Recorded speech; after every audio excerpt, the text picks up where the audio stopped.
Well, hello everybody and welcome back to the channel, friends. If you can believe it, here we are, the season 2 finale of Star Trek, the original series, as we watch episode 26, Assignment Earth.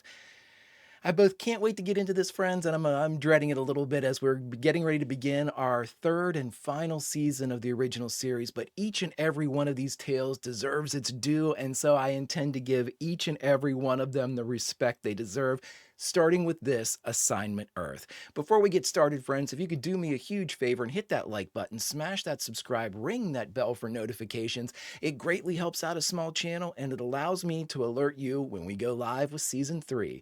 And of course, if there's anything that we do that you would like early or in its full-length format, the link to our Patreon is in the description, my friends.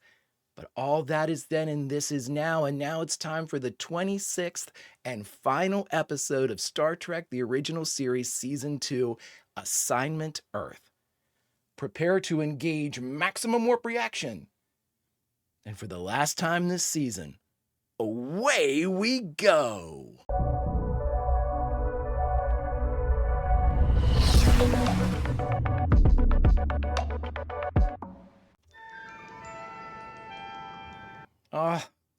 The last beauty of Season 2.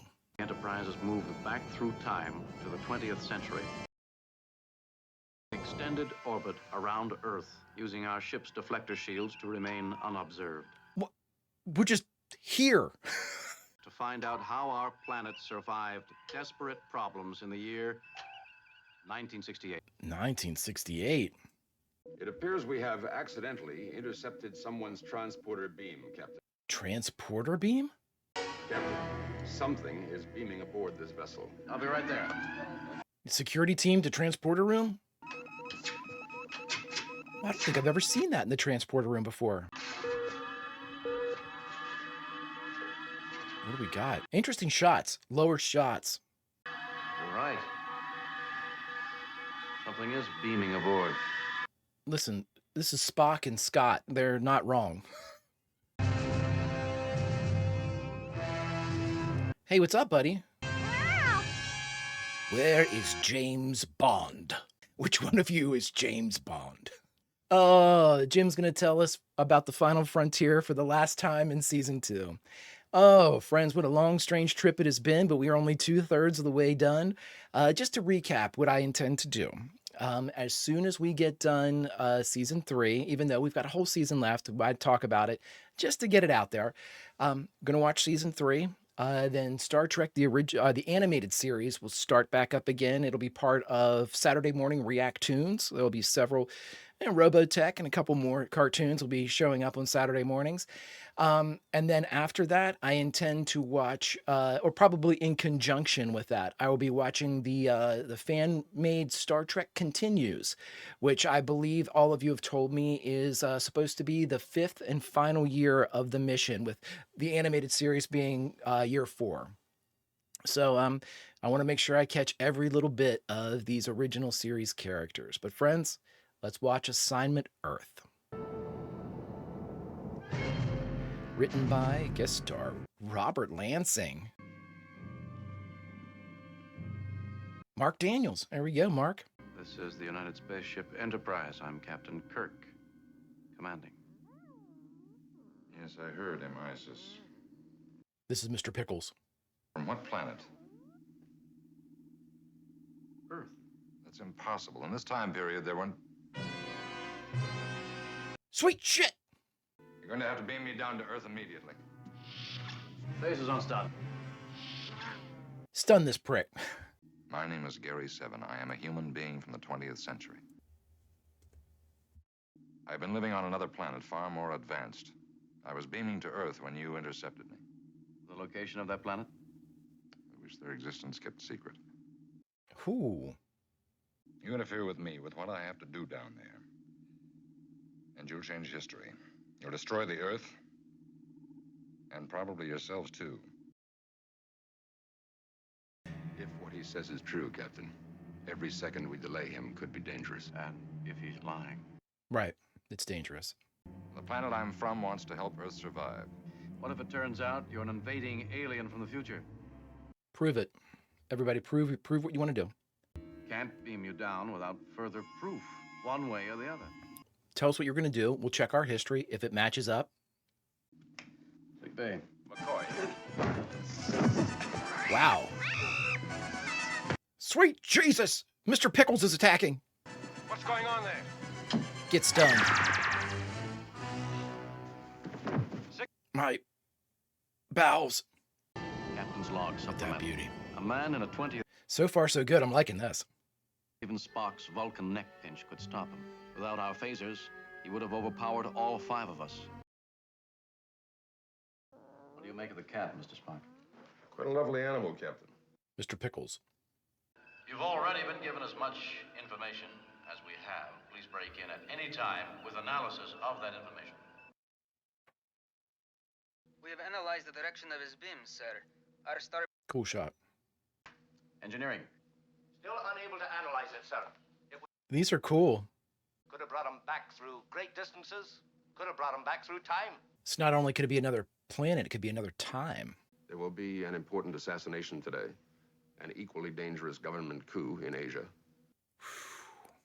The launching of an orbital nuclear warhead platform by the United States, countering a similar launch by other powers. Okay, well, so that's not true, right? We didn't have orbital nuke platforms. Q gave me this.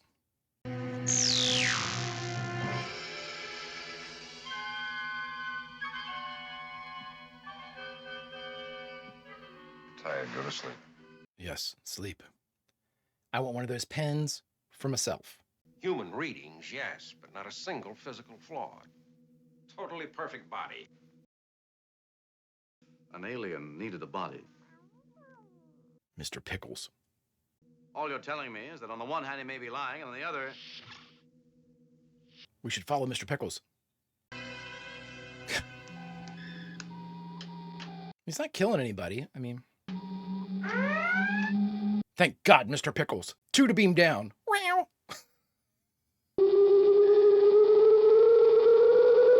I should be respectful and call the cat Isis, but Mr. Pickles it is. So we're at New York, right? Looks like New York.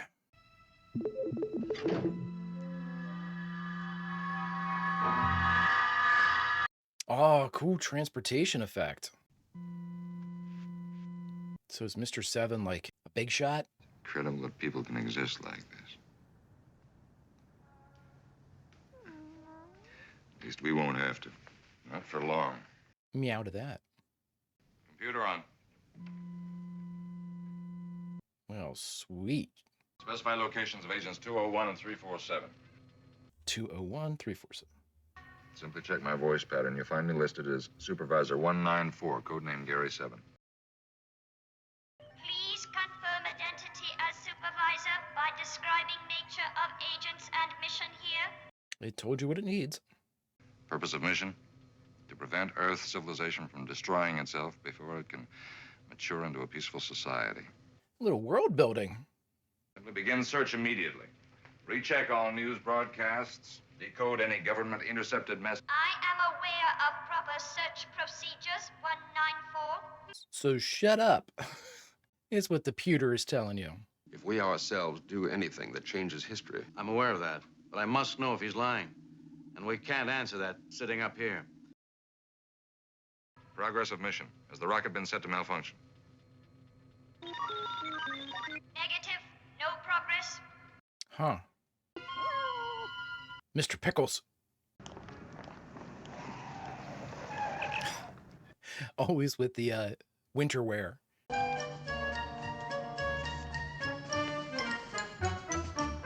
Comedy.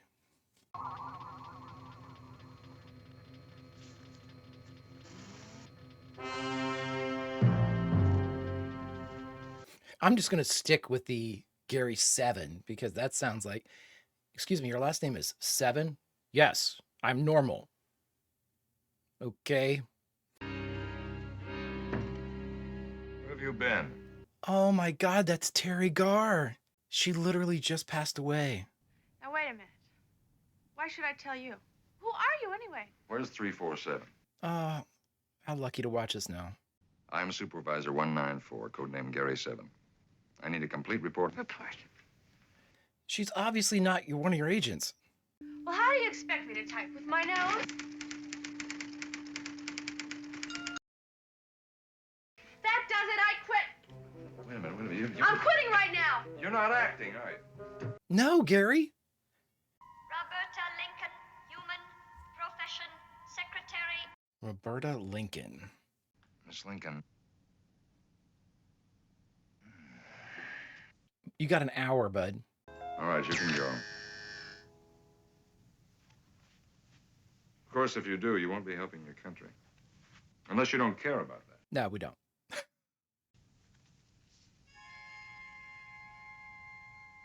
Colonel Gary 7. Very groovy. Well, thank you, Isis. I'll be... This is my partner, Pickles. Mr. Pickles. Oh, don't let anybody in here. I'll be busy. Okay. Could you get weirder?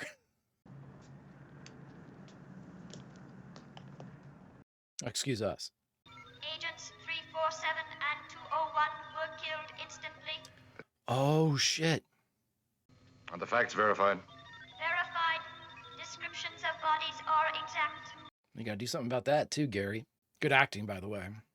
Where's Mr. Seven? No, I don't know what you're talking about. Listen, you guys can't Where's come in Mr. here. Seven? You can't come in here. Now get out. Quick, Mr. Pickles. Stop it. Don't go over there. Maybe a pinch? Get your hands off of me. I mean it. Uh-oh.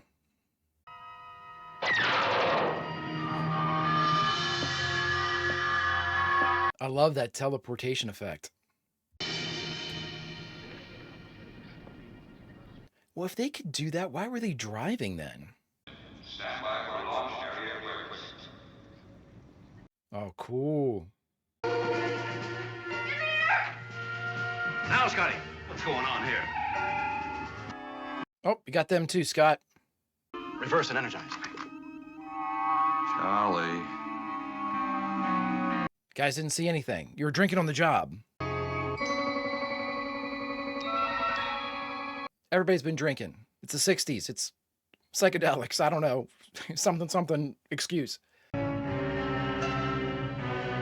Meanwhile, at Epcot Center. Attention. It is now 50 minutes to launch. I actually like the stock footage.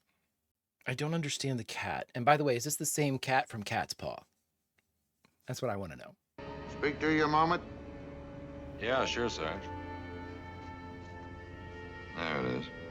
What's with the cat? I'll have to confirm this, Colonel. All right. Oh, just put the cat down. Keep your hands at your side. All right. Just let it run free.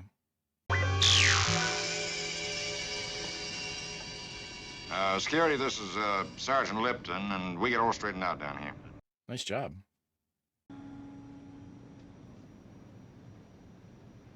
This guy's featured so much in this, and I'm sure I'm supposed to recognize him from somewhere, but I don't.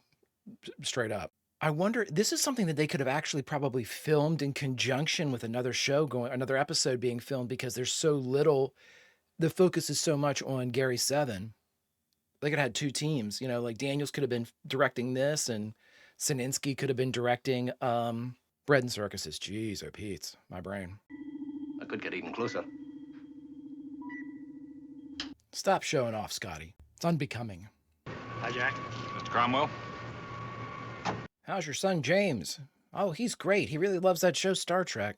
Hopefully Jimmy Cromwell doesn't grow up to assume a role that people don't like. Lock the elevator at the top, Lieutenant. Time to get out of here. See, there's just a lot of shots that don't have the principals in it. I'm really curious about this, is if they film this at a...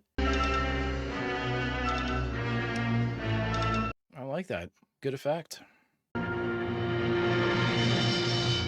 It's got an S underneath it. It's like it's a job for me. Three. One move and you've both had it.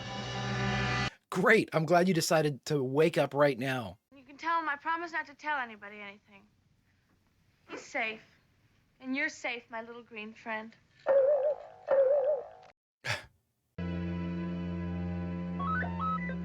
Nice. I can't believe she's in this. She literally just passed away a day or two ago. And I was disappointed when I heard that, because I really liked the stuff that she was in the 80s. Wow, they are doing a lot of screen work. Mr. Pickles. Man, that pen is like a multi-tool. There's not much time. This guy working with this cat, man. Keeping it serious. I love it. Slightest possible charges will be brought against you. If you identify yourselves and tell us why you're here. To delay countdown. We're here for fishing. Yeah. You are nervous, aren't you, Dom? We have to hurry up and we have to go. Right, meow. I'm going as fast as I can. I'm super intrigued by who Gary 7 actually is and what civilization he came from. That's my takeaway for Assignment Earth. Who the F is Gary 7? And there he is. It's the same shot.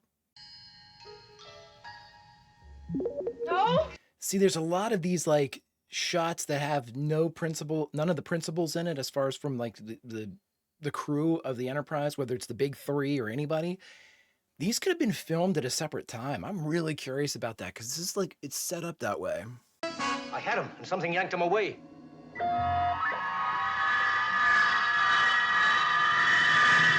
Oh my God, so somehow he comes through as like a puddle of flesh. What did you do? Oh. I'm sorry, I just touched that button right there. I mean, wow. Must have intercepted the Enterprise trying to beam me on board. You actually did something right. I apologize for my tone. Even if we talked, they wouldn't believe us. Well, he did his job, obviously. This is good. 30 seconds to launch. Look, hey, I mean, like, not even the CIA could do all this. It's almost like they're starting another show for Gary 7. Like this is like his like in-season pilot in Star Trek, and there's going to be like a Gary 7 series. A lot of stock footage, you know, not, you know, a lot of time fillers. They're staying on these scenes really long. I'm really curious about the construction of this episode. Something tells me that this was a definite, like, we need another episode. How can we do it quickly?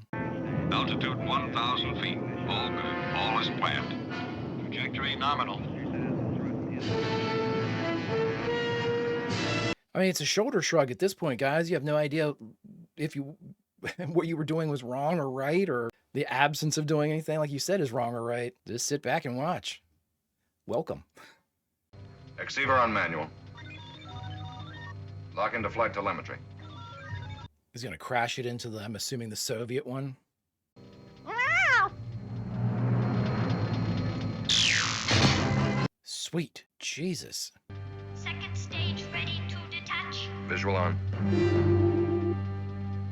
Second stage detaching. This is crazy. I really think they were starting another like a series potential, or this is, I don't think we've ever seen this. Set Exceiver 91.218. Exceiver. This is just heavy enough to brain you.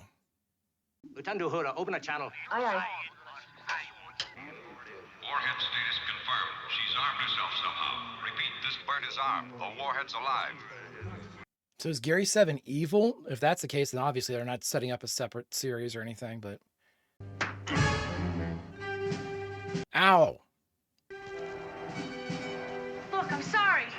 But, like you asked me, I do care about my country, and you can't be CIA. Orbital platform separating. Hold it! Or I'll do something terrible to you because I don't know how to use this. Destruct is fouled up somehow, Flight Control. She's coming down fully armed. She'll go off on impact. What? Nothing's working. Flight Control, we have boosted destruct signal. Repeat, destruct signal at maximum boost. If you've got anything you want to do it in the next 17 minutes. Who are you, Sergeant? It's operated from this dial here. We're getting no response.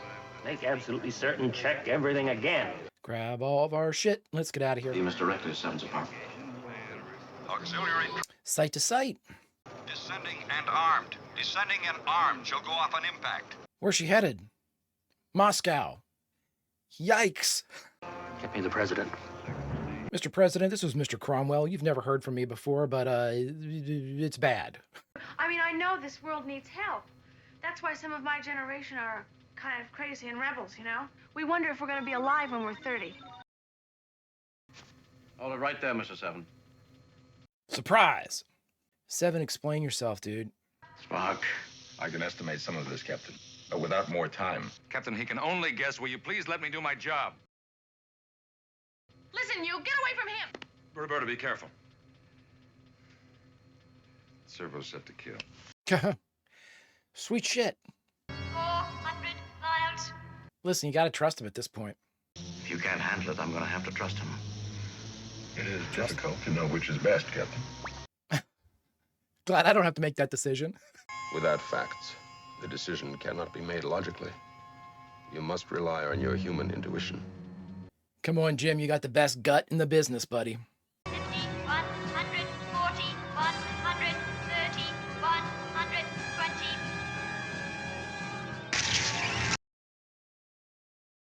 Detonation 104 miles. It's a very different episode. And in spite of the accidental interference with history by the Earth ship from the future, the mission was completed.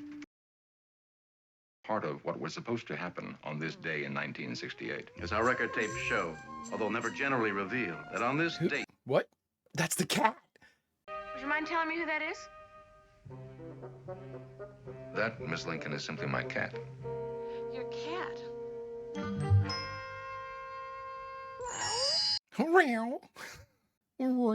This looks like a setup for a show. I swear it is. Like the three of them were going to be in a... Captain, we could say that Mr. Seven and Miss Lincoln have some interesting experiences in store for them. Yes, I think we could say that. 2 to beam up, Scotty. Live long and prosper, Mr. Seven. The same to you, Miss Lincoln.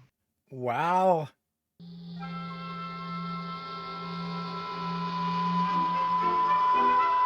This was definitely a setup for a show, 100%. And thus ends season 2 of Star Trek, the original series. Friends, we just got done watching Star Trek, the original series, season 2, episode 26, the season finale, Assignment Earth. And the only thing left to do is talk about it. All right, everybody, we just got done watching Star Trek, the original series, season 2, episode 26, the season finale, Assignment Earth. Okay. So this guy whoever, and again, I think it was Lansing. I think the guy, I'm going to not say that too much because I forget what the guy's, he had a special guest star tag, which we hardly ever have. I'm not even sure if we've ever had that in the original series. Special guest star tag, you know, separate credit, him on screen. Predominantly, I mean, this guy dominated the episode. You know, Gary Seven dominated the episode. Terry Gar's Mrs. Lincoln, or Miss Lincoln, you know, dominated the episode. You know, we had Isis. I kept saying Mr. Pickles, but you know, Isis dominates the conversation, dominates the episode. All of these people are kind of the focus, and it's not really even kind of the focus. They are the focus of the episode. They're the ones that actually hit the story beats. They drop the plot points. They progress the story. If anything, you know, the Enterprise is a hindrance in this, or really kind of an afterthought. You know, we place them under custody inside mission control, so as they react to what's going on and have absolutely no real say over what's going on. When they finally escape and transport over to Seven's apartment, you know, it's ultimately them just saying, yeah, go ahead and do what you're going to do. And Seven completing the mission, you know, that was to prevent World War III. Very interesting episode. And I'm going to say this, there is, in my mind, it's as if they cast another episode or another show with Gary Seven, Miss Lincoln, Isis. They had a core cast ready to go for this type of like sci-fi, or I think somebody had a great term for it, spy-fi. It's almost like that, where we have like the pen that's also a weapon, where you have, you know, the ability to create false documents, you know, the hidden kind of computer and stuff. I never watched Mission Impossible, the original Mission Impossible. I've never seen one episode of it, which is a travesty, I know, but something I hope to correct at some point. But I mean, I know that was a huge show at the time, and I'm wondering if this was kind of a way to, I don't know, play around in that genre a little bit while still maintaining like a sci-fi thing. And if this was the case, and again, I'm speculating, this could absolutely not be like an infix pilot for a new show. And so obviously if I'm wrong, I'm wrong, and none of this really matters. But if you're bringing this online and you're bringing this forward as a potential new show, they were thinking about creating a universe, like the MCU or anything. They were thinking about creating a universe long before it was in. I can't think of any other property that had multiple. I don't want to say even spin-offs. Let's think about that. You all would know better, spin-off wise. Have we had anything at this point? I mean, we haven't had Happy Days yet. We haven't had anything like, Laverne and Shirley. We haven't had like Archie Bunker, the Jeffersons or anything like that. Have we had any major spin-offs? Now, Joni Loves Child. The spin-offs came like a decade later, right? I can't think of anything that was a spin-off that was predominant, like a universe building type of thing. I find it very interesting. I find it, to coin the Spock, fascinating, because if this was the intent and if they were actually going to create another series in here, I mean, it sounds like it when Kirk's like, oh, they have a lot of adventures coming, a lot of funny, crazy, wacky stuff coming forward. I've convinced myself. I guess we'll have to wait for Q&A to see exactly what Trelane has to say about all this. I'm very curious to see and then what happened, because as far as I know, there was no Gary 7 show, and if there was, I am going to be watching the shit out of that, and I am floored that I've never heard about it. Interesting stuff. I can't, I don't know if this was like Roddenberry's escape hatch in case, because at this point, I know through my Q&As, it was touch and go for getting, re-upped and things like that, and they had to reduce costs. And maybe this was his way of kind of like covering his bases to make sure he had like another place to go to. I don't know, friends, but it's very interesting. And again, a very different episode in that you can confidently say that the crew of the Enterprise was more of a problem than a help in all of this. They were passive observers that threw monkey wrenches in more than anything else. If they had been completely separate from all of this, things would have I would assume would have gone much smoother with Gary 7 being able to kind of do all this stuff without interference. Now, the other thing that I want to know is this. Gary 7, they talked about taking humanoids, thousands of years ago and basically, coaching them up and breeding, genetically raising them or whatever, until they were needed by their home planet, which was the two original people, 201 and Agents 201 and 347. So who is the civilization on a planet that cannot be seen, at least in the ToS era, cannot be seen? I'm really curious, do we ever get a mention of Gary 7 again? This to me, and I wonder if I've already missed it. I probably have. This to me seems like an absolute reference that Lower Decks would have jumped on. Gary 7 this, or hey, there's Gary 7, and I would have just been like, okay, whatever. Not understood it. I really wonder, has Gary 7 been mentioned again in, like, it can't canonically inside the Star Trek universe? Do we ever find out where his planet is? And if we do, don't tell me, because if it's like, Next Generation or Deep Space Nine or Voyager or something like that, I want to be shocked. I want to be surprised by, oh, this is the Gary 7 world or whatever. Cool. I don't know though. And if we do, if you all could just say, hey, be on the lookout, or hey, keep your eyes open. I will absolutely do it. And if I've missed it in like Lower Decks and that's like the only reference to it, let me know. If that's it, if I've already missed it, let me know. I'd love to go back and just realize it and be able to actually see and appreciate it, I think, is what I'm trying to say. But yeah, this is a very different episode to kind of review, because it really wasn't the Enterprise, I mean, yeah, they were there, but like we said, they didn't do anything other than kind of get in the way. This was an introduction to a brand new characters, if you count Terry Gar. Terry Gar literally just passed away at the time of recording for this. It was 2 or 3 days ago that she passed. And it's just the weirdest thing for me to, like, I had just read that, oh, she had passed, beloved actress. For those of you that, the only thing that I can remember seeing in her air quote recently, the last thing I guess I should say that I remember seeing her in, she played Phoebe's mom in Friends. But she was big in the 80s. She was very big in the 80s. She was in a bunch of movies, a bunch of shows in the 80s. And she was always just somebody that, I really, Young Frankenstein fans out there will recognize her.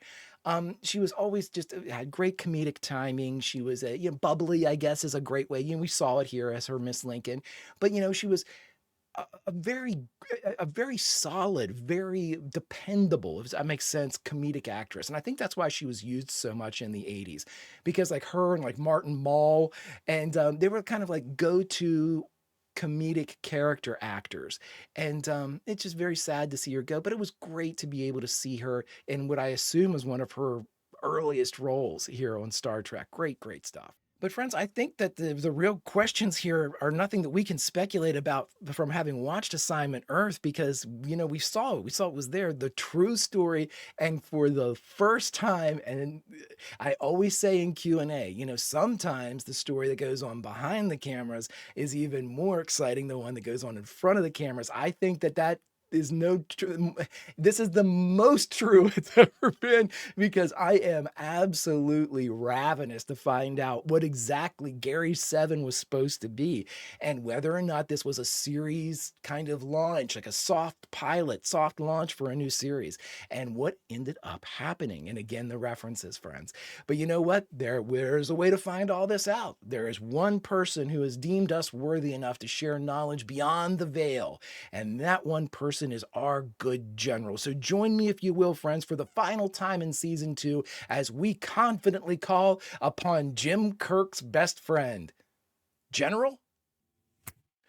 Greetings and salutations, my friends. 'Tis I, leader of men, lover of women, and best friend to Jim Kirk, General Trelane, retired. Friends, this is where, after having watched and reacted to an original series episode, I like to dig a little bit deeper and find out what went on behind the cameras.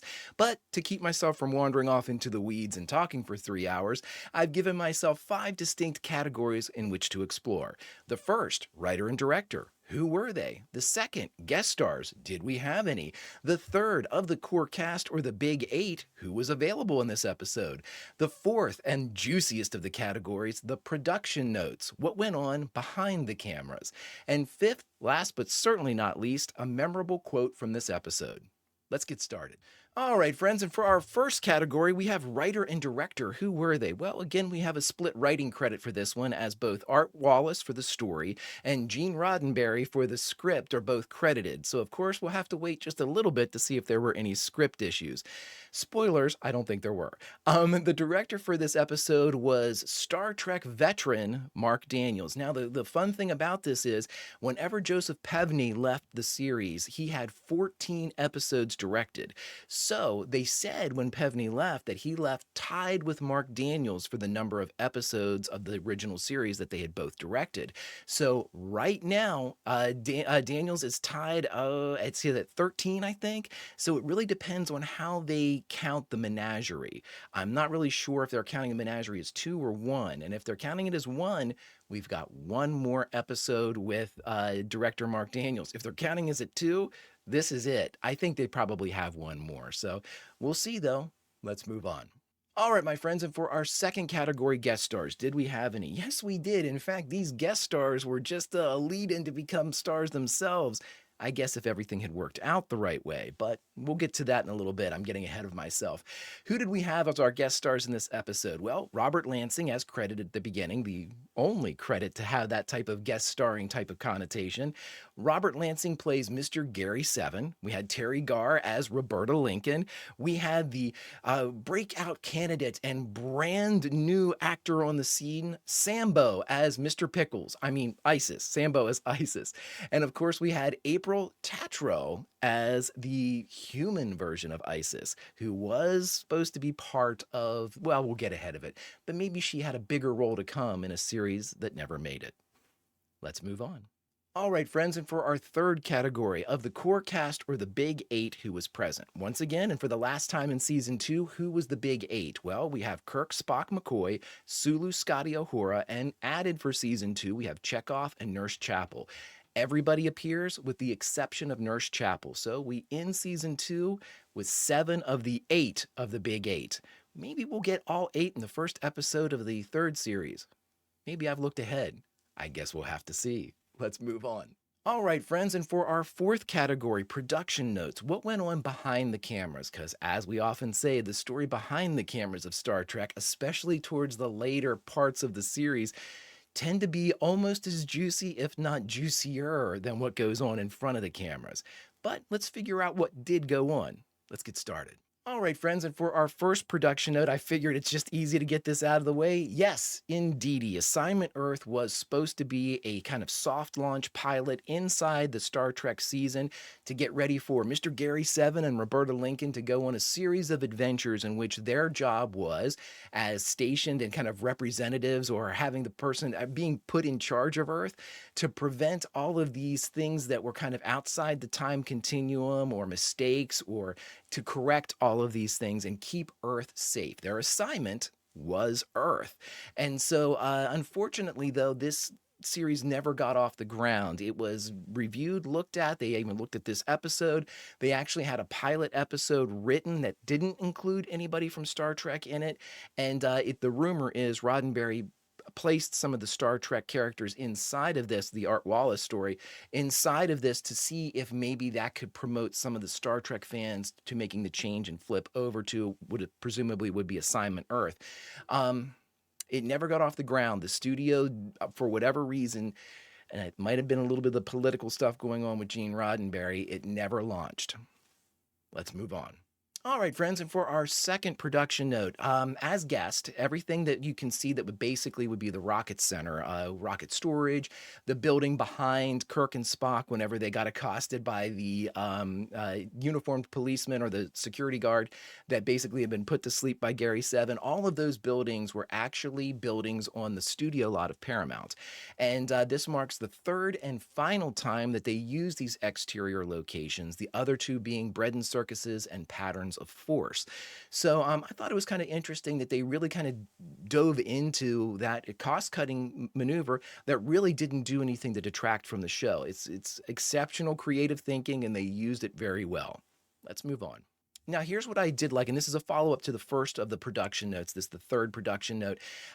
Assignment Earth did not enter production for whatever reason, and again, I couldn't get anything really definitive because I don't think anything really definitive actually made it out into like the general publications. But for whatever reason, it never made it to the next stage where it would actually have some episodes ordered and things like that. However, this series and the story did continue in different spun-off comic books, and I thought this was incredibly interesting because the comic book by IDW Publishing, Star Trek Assignment Earth, was written by John Byrne, and I'm going to actually go back and check that out because I would like to see what they had in mind, because if any of the story was kind of conveyed to Byrne about like what exactly they wanted or were planning to do with Assignment Earth, I'd be very curious to see like what was just the normal structure of an episode maybe, or what maybe one of the problems would have been that Gary Seven and Roberta Lincoln had to kind of solve or save Earth, interesting stuff, friends, and something I will definitely check out beyond season 2, season 3, and even the original series.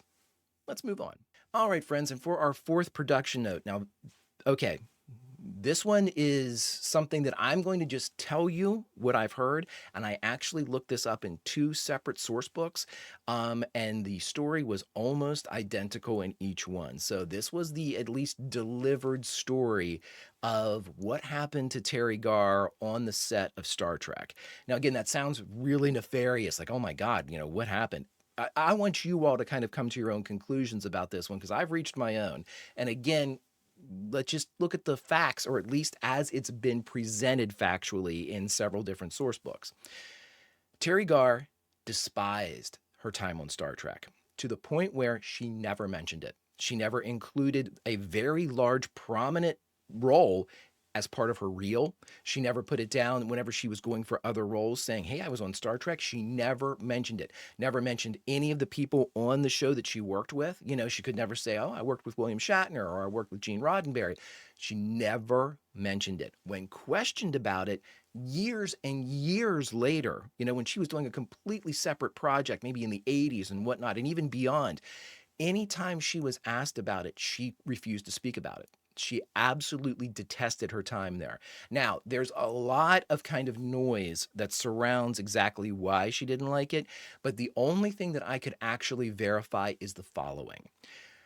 Gene Roddenberry needed something to rebound, which he believed season 2 of Star Trek was going to be the final season. He did not think they would be renewed. In fact, they weren't. You know, it was the fans that got him back for season 3, as you all have told me.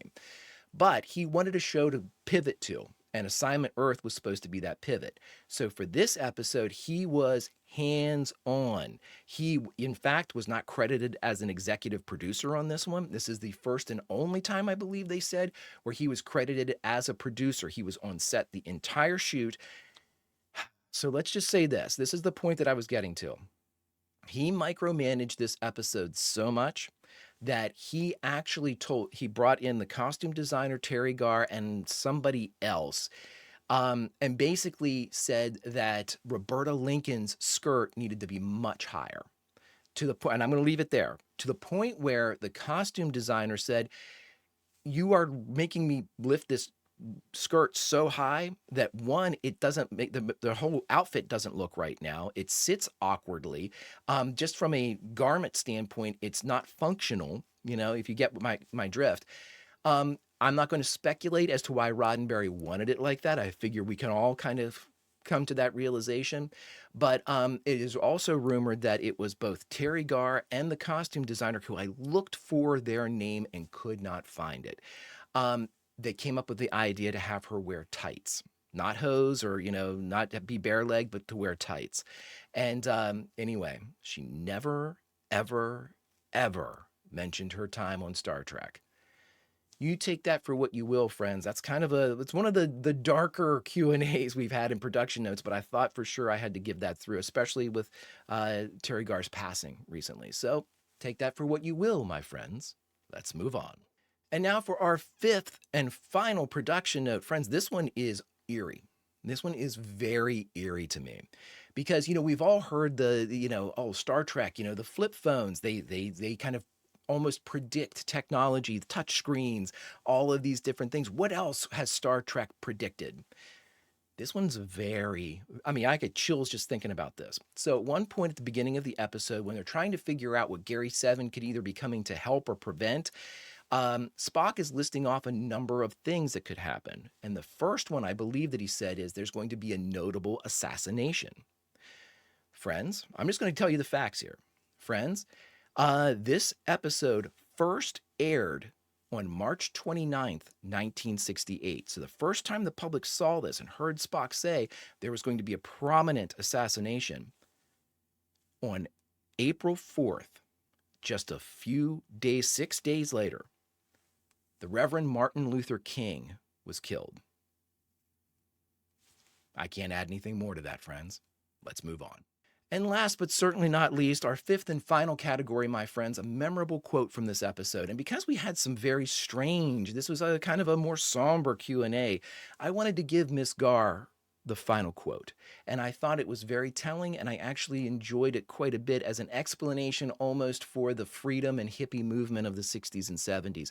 The quote was this, and she was delivering it about the future of her generation. She said, Roberta Lincoln said, "I know this world needs help. That's why some of my generation are kind of crazy and rebels, you know? We wonder if we're going to be alive when we're 30. It's an incredibly profound statement to me. Gives me chills, and I think it was an absolutely perfectly delivered moment in the right place in an episode that Terry Garr never mentioned.